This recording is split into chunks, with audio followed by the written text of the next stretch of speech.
Buenas noches, estimados hermanos.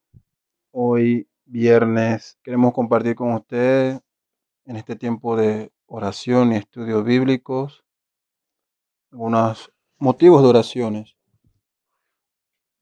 puesto que el propósito final de nuestra salvación es glorificar a Dios y traernos a comunión íntima y enriquecedora con Él.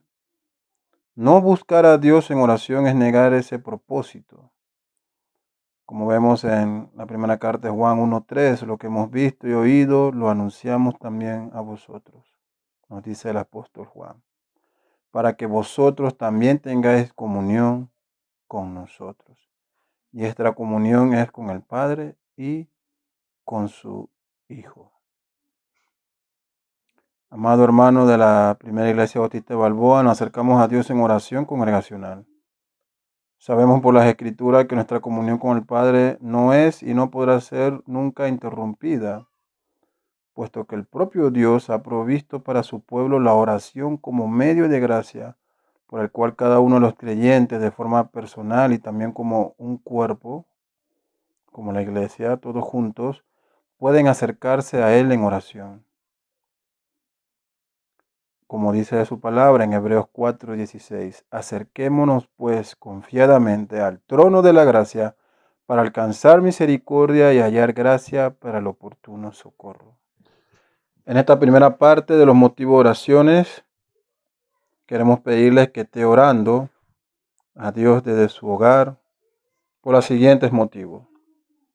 Oraciones de gratitud a Dios por su providencia cada día. Pedimos oración a Dios para que nos siga fortaleciendo para perseverar en la fe, que como creyentes pongamos nuestra mirada en Cristo. Oramos a Dios arrepintiéndonos por nuestros pecados. Rogamos a Dios por su misericordia, que nos restaure por el poder de su Santo Espíritu.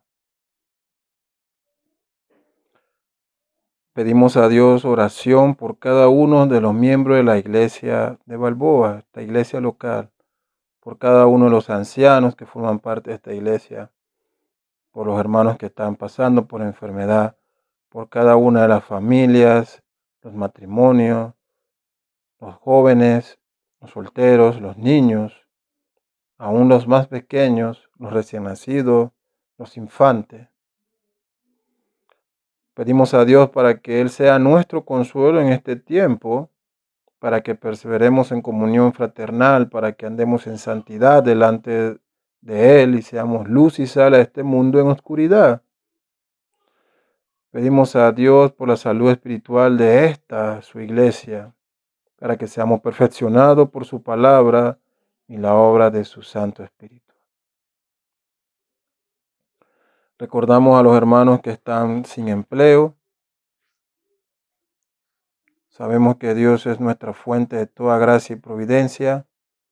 Oramos a Dios para que siga derramando su socorro sobre la vida de cada uno de nosotros.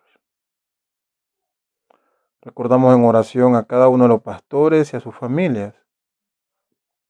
También oramos por las hermanas que están esperando bebé, que están embarazadas, para que el Señor la guarde a ella y a las criaturas que están en sus vientres.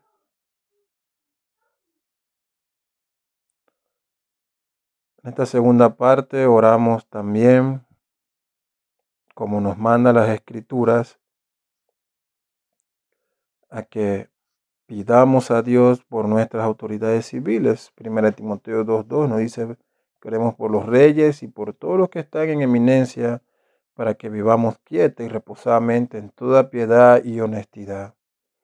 Por eso en esta noche pedimos a nuestro Padre, quien es el gobernante de todo,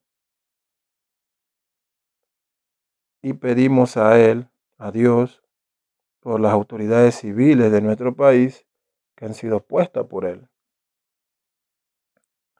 por el presidente y sus ministros, los diputados, magistrados, jueces y todo aquel que lleva un puesto de autoridad y responsabilidad en este país, para que ellos puedan en primer lugar arrepentirse de sus pecados si no han conocido a Dios y alcanzar salvación, según sea la soberana voluntad de Dios. Y también pedimos para que ellos puedan servir al pueblo con honestidad y sabiduría. Esta tercera parte de nuestro motivo de oraciones, oramos por todos los hombres, como nos manda las Escrituras en 1 Timoteo 2:1. Dice así la palabra de Dios: exhorto ante todo a que se hagan rogativas, oraciones, peticiones y acciones de gracia por todos los hombres. Por eso rogamos a Dios por aquellos que en este momento padecen a causa de la enfermedad, que en medio de esta situación ellos puedan ver su necesidad de un Salvador para sus vidas como una mayor prioridad que sanidad para sus cuerpos. También pedimos a Dios que en esta hora oscura en que vive el mundo, los hombres puedan hacer un alto y ver en todos estos acontecimientos que Él es Dios y que le deben a Él toda la gloria. También pedimos a Dios que destruya todo plan maligno del hombre que actúa con egoísmo y engaño contra sus prójimos.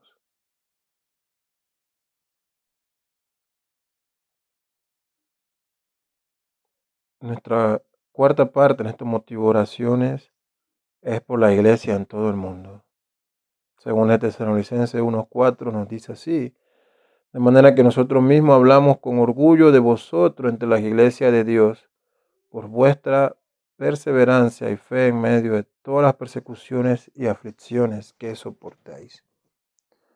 Señor, por eso en esta noche, como iglesia, te pedimos por todos tus hijos en todas partes del mundo, por tu iglesia universal que se encuentra en todo el mundo, para que sean fortalecidos en tu palabra y el poder de tu Espíritu Santo.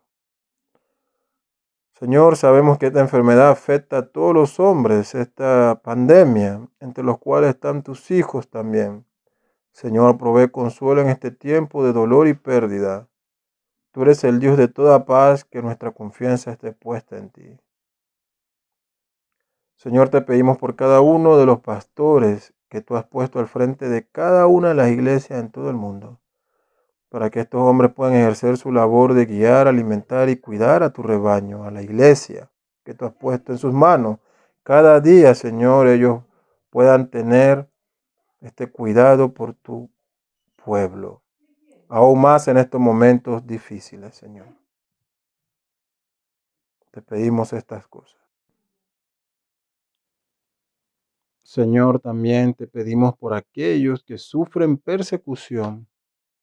Padre, que tu amor los cubra, que en este tiempo de dolor puedan descansar en ti. Ayúdanos a nosotros a sentir también el dolor de estos tus hijos que sufren a causa de la verdad. También te pedimos, Señor, que destruyas todo plan del maligno y de los hombres malos que se levantan contra tu iglesia. Señor, ayuda a tu iglesia en todo el mundo a que presente defensa de la fe de una forma digna y que podamos ser dignos representantes de tu evangelio. Señor, en este tiempo pedimos, Señor, finalmente nos acercamos a ti en oración. Oh, nuestro Señor, que en este tiempo difícil tú seas nuestro consuelo y refugio. Y si es tu voluntad que mientras pasamos este valle de sombra y muerte perezcamos, ayúdanos, Señor, a no quitar nuestra mirada de ti. Tu palabra dice que quienes tú amas, todas las cosas ayudan a bien. Sabemos, Señor, que ya sea que muramos o vivamos, somos tuyos y nada nos podrá separar de tu mano. Bendito sea tu nombre por siempre. Amén. Ahora alabemos a Dios escuchando este himno.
En estos momentos vamos a recibir el estudio de la palabra de Dios.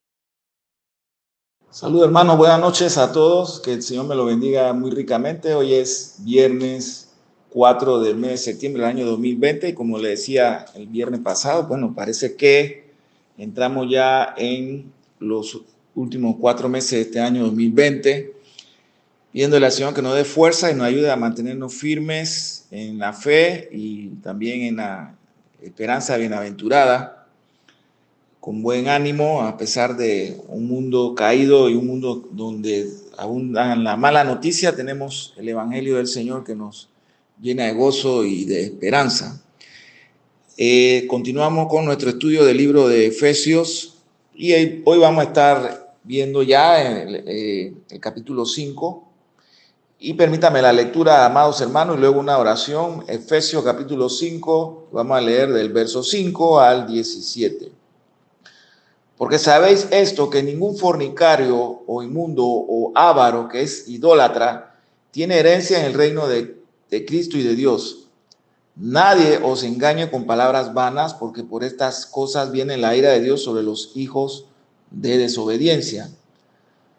No seáis pues partícipe con ellos, porque en otro tiempo erais tinieblas, mas ahora soy luz en el Señor.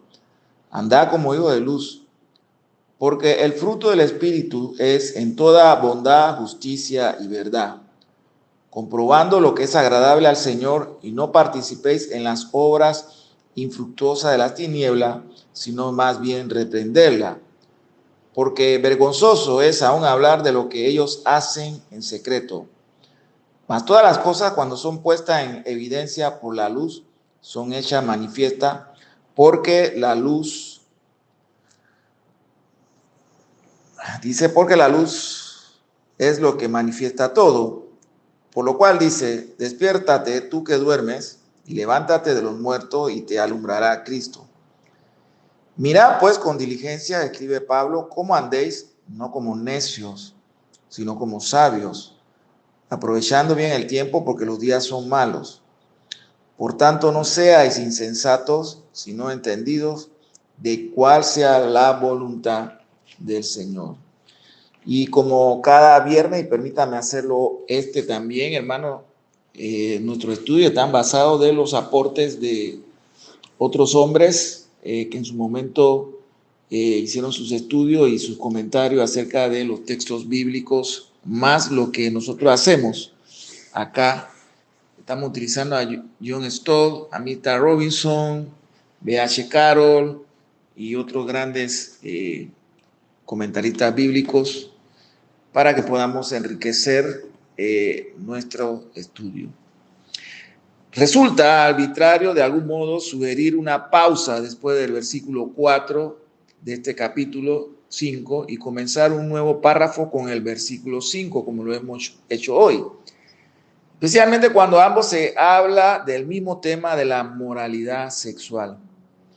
Sin embargo, los versículos 3 y 4 parecen pertenecer a los ejemplos prácticos de conducta ética de la sesión anterior, donde cada uno presenta un equilibrio entre prohibición y mandamiento. Después de ello, aunque en el versículo 5 continúa con el tema del sexo, se advierte que el énfasis ha cambiado. Pablo pasa de su tratamiento de la conducta cristiana a los modelos de motivación y añade 4 incentivos poderosos para vivir correctamente. Y hermano, el tema de la ética cristiana es un tema trascendental. Como siempre se lo decimos a los estudiantes del seminario, entendemos que estas materias como apologética o como escatología, hermenéuticas y las otras materias que son propias del currículum del seminario, nos apasiona por las controversias que se pueden dar, pero la ética cristiana es un tema fundamental, es una materia esencial. Y es una materia esencial no tanto para los seminaristas, sino incluso para todo cristiano. Nuestra conducta, lo que somos y lo que hacemos, o glorifica a Dios o puede ser un tropiezo para otros. Nuestra conducta, lo que somos y lo que hacemos, o fortalece el ministerio de la iglesia local, o también puede ser tropiezo para otros, incluso para los propios miembros. Así que Pablo va a tratar estos temas en este capítulo. Por ejemplo, todos los empleadores del comercio y la industria saben de la importancia vital de los incentivos. ¿Cómo se puede persuadir a los obreros a trabajar más y mejor? Y de ese modo incrementar la productividad o las ventas. Eso es lo que los negocios, las industrias quieren hacer, incrementar las ventas, las ganancias. De eso depende del buen ánimo, de la buena actitud de los trabajadores. Y por supuesto, también depende de una buena ética empresarial, ser justos y mantener buenos incentivos, y también una ética de los trabajadores de ser productivos y leales en su trabajo. Se ofrecen toda clase de incentivos bajo la forma de salario más alto, condiciones más atractivas, bonos, vacaciones, facilidades recreativas y educacionales y más.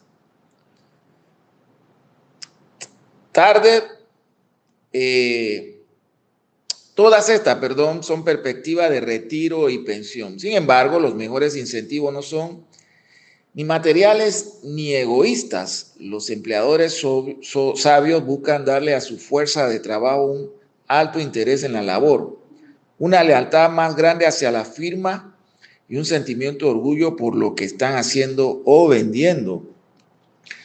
Ese es el empresario, el industrial, que tiene un enfoque donde la producción es importante y el empleado también, y que la eficiencia y la alta producción va a depender de cómo se trata y cómo se sienten al personal o a los colaboradores, como se le dicen en este tiempo. Que ellos se sientan a gusto y cómodo y protegido por la empresa, lo va a incentivar a ellos también a poder rendir mejor, porque no siempre se trata de asuntos salariales o beneficios, sí son importantes, pero también se trata de que la empresa, la industria, trate con respeto y dignidad al personal. Todo esto atestigua de la naturaleza humana hecha a semejanza de Dios, ya que los hombres y mujeres necesitan razones para esforzarse, ideales que los inspiren y un sentido de creatividad que los satisfaga.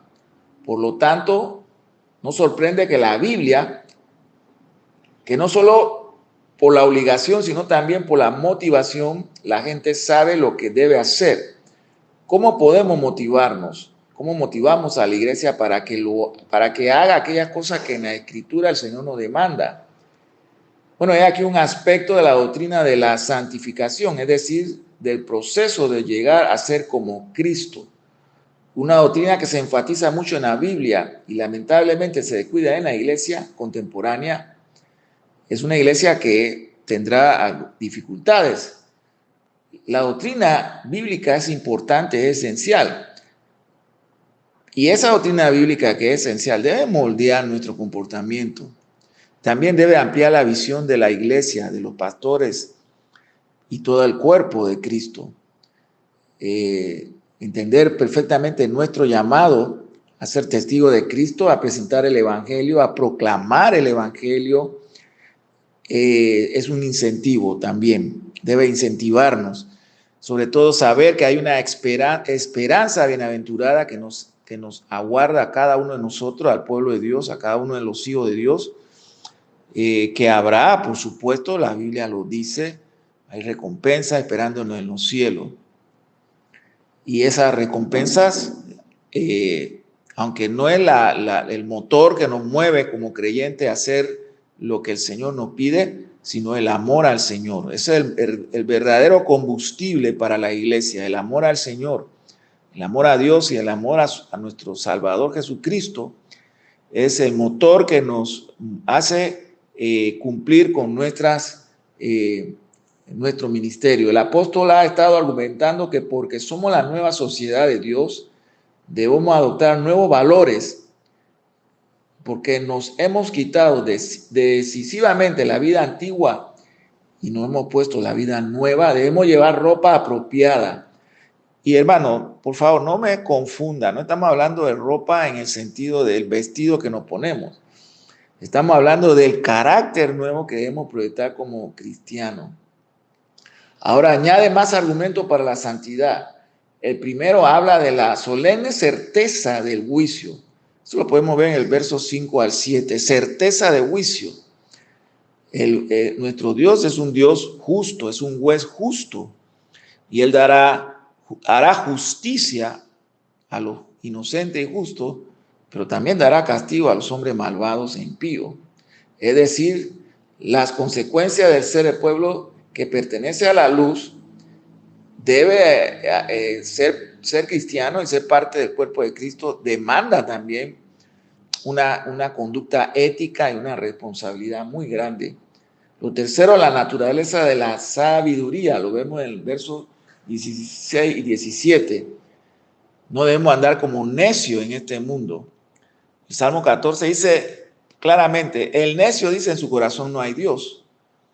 Y el cristiano y la iglesia del Señor no nos podemos comportar como que Dios o no existe, en este caso para la iglesia, o Dios no está viendo. El cuarto, la plenitud del Espíritu Santo, como lo vemos o lo vamos a ver más adelante en el verso 18 y el verso 21.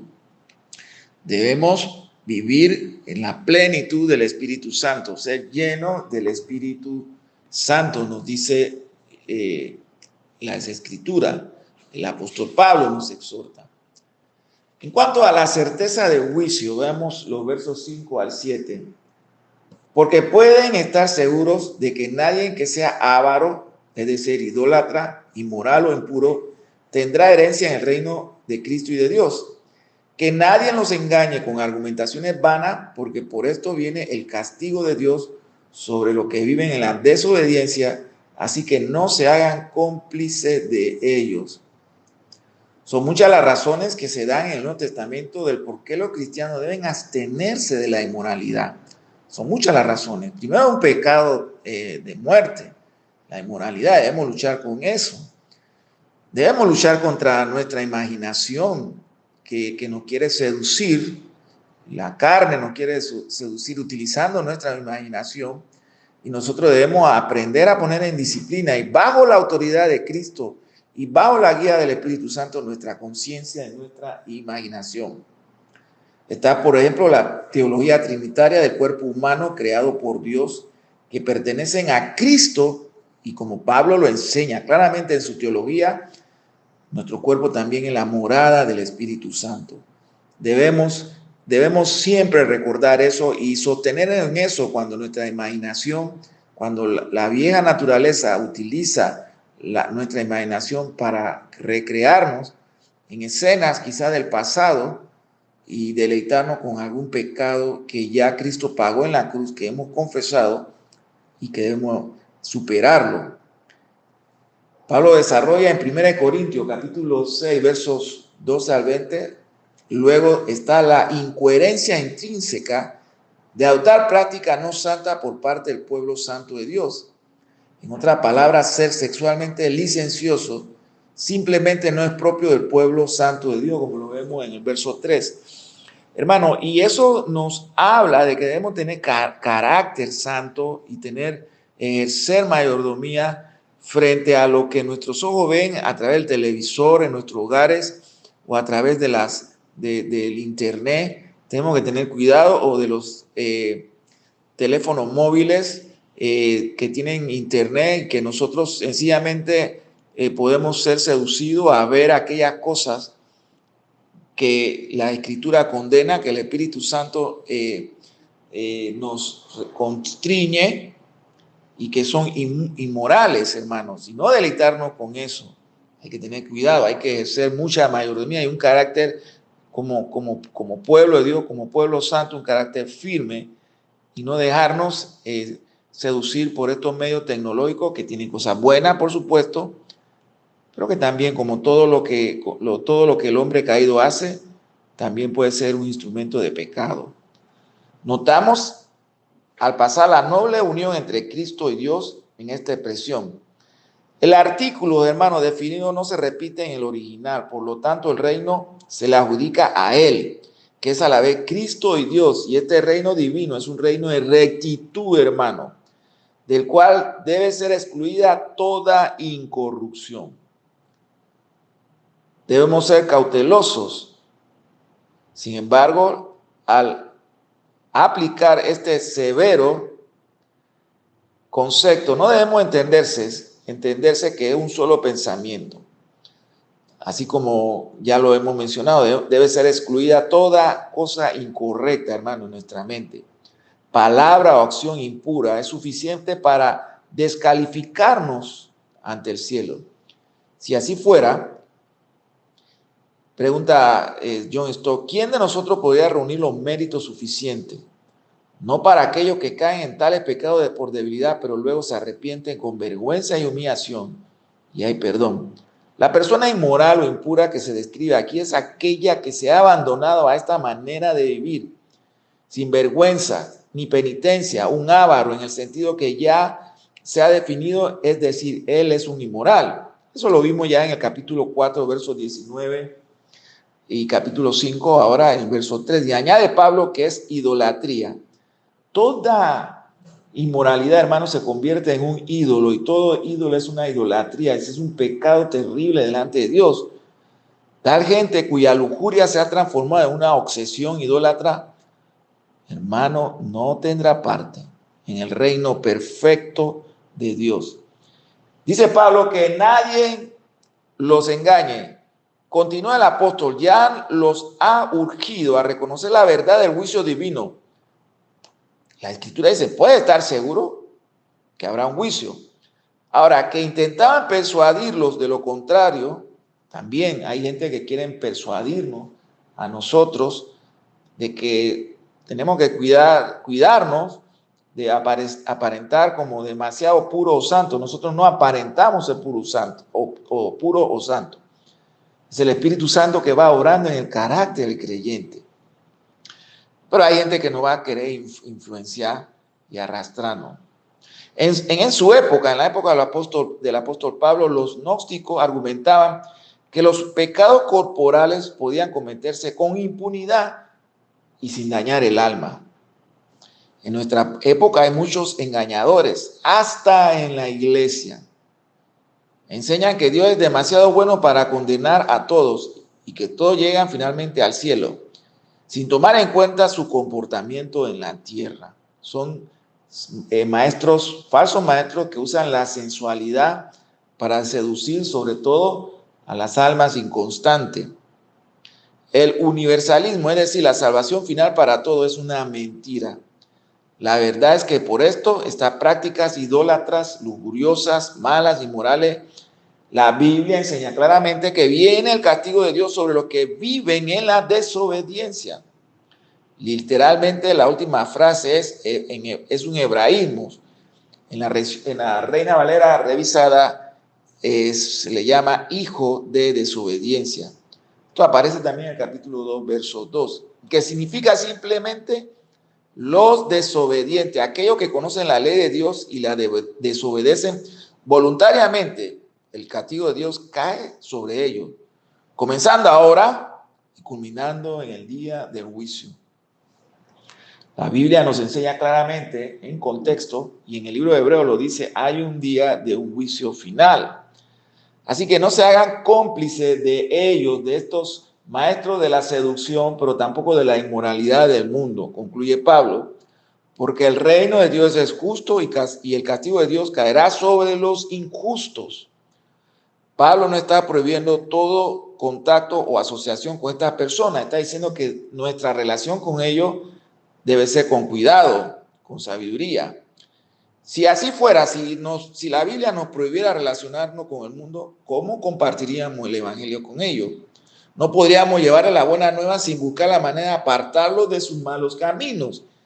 Tenemos que estar con ellos, pero sin hacer las obras de ellos.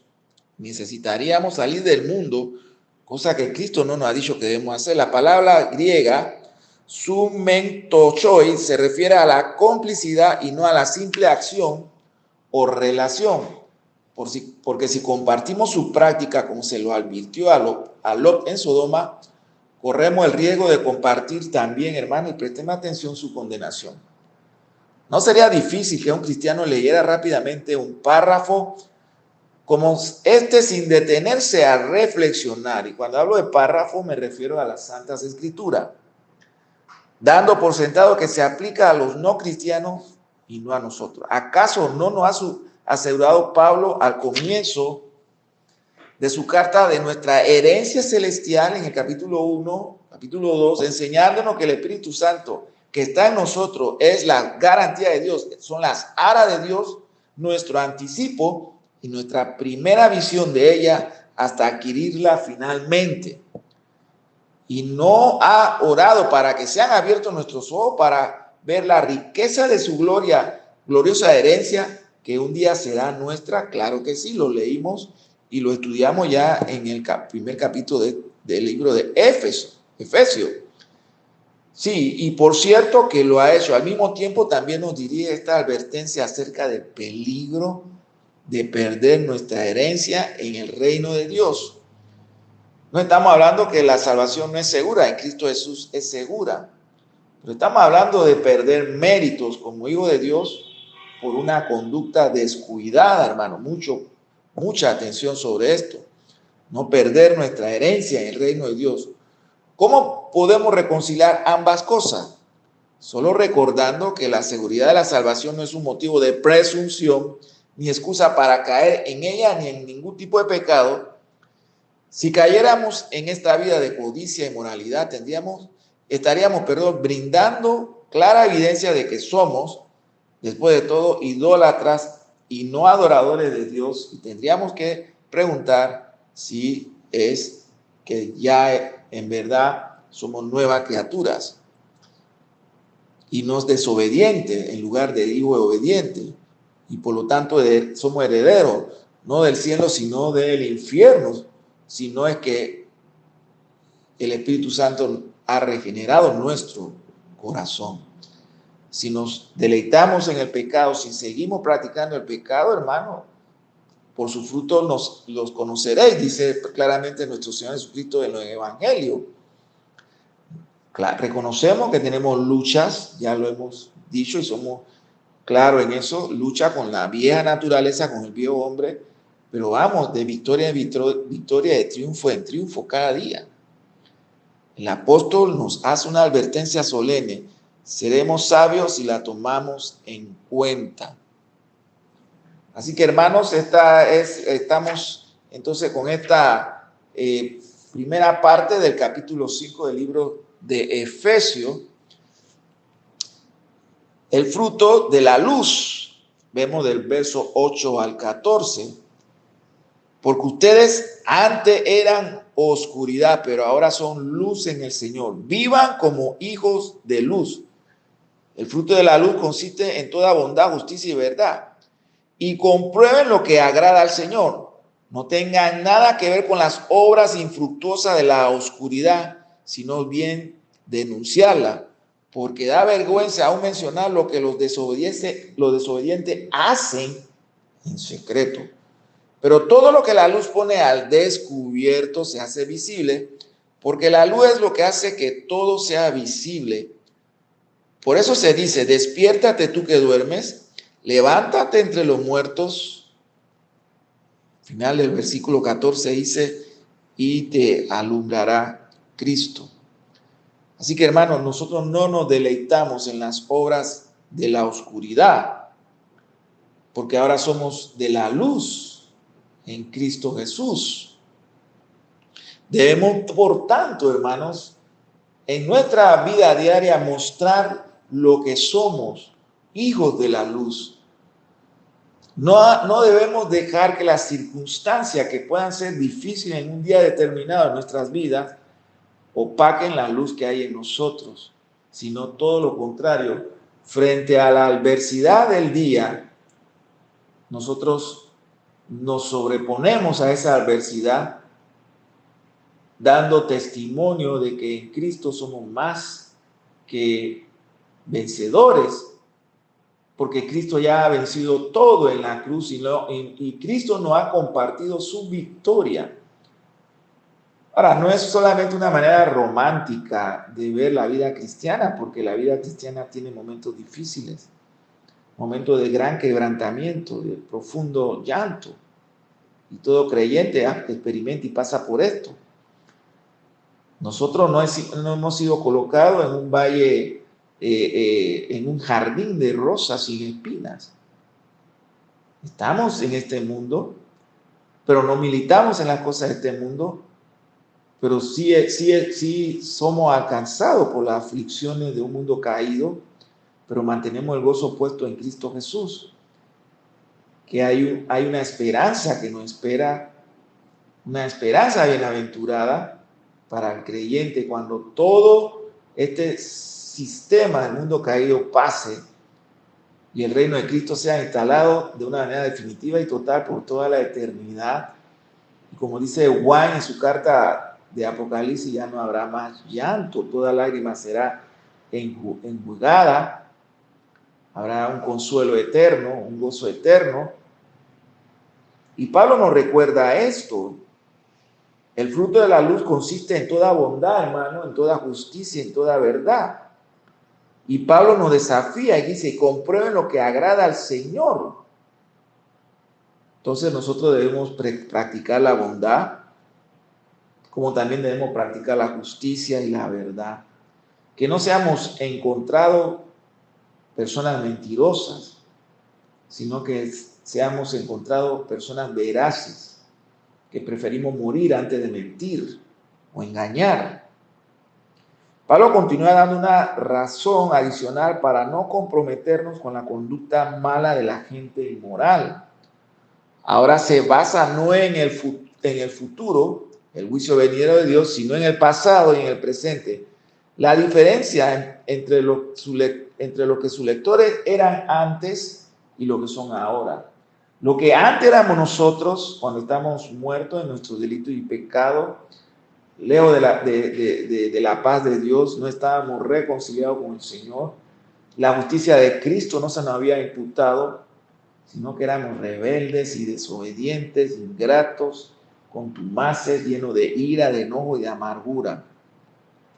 Pero ahora hemos sido libertados de toda culpa y todo el veneno del pecado en nuestras vidas ha sido sacado y ahora tenemos la morada del Espíritu Santo en nosotros y ahora sí podemos hacer frente con el poder del Espíritu Santo a esta vieja naturaleza que aún queda en nosotros.